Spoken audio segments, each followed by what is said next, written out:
Pukovnik izdaje naređenje majoru. Sutra u 9 časova nastupit će pomračenje sunca, pojava koja se ne događa svaki dan.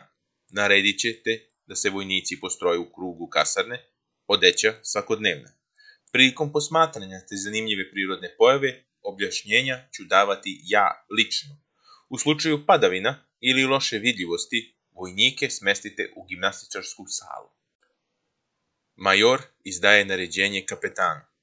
Po naređenju gospodina pukovnika, sutra u 9 časova održat će se pomračenje sunca. U slučaju kiše u svakodnevnoj odeći u krugu kasarne, pretpostavlja se da će doći do slabe vidljivosti. Tada će se iščezavanje sunca obaviti u gimnastičarskoj sali.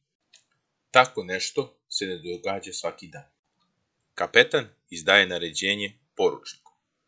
Po naređenju gospodina pukovnika, sutra u 9 časova u gimnastičarskoj sali uvežbavat ćemo iščezavanje sunca.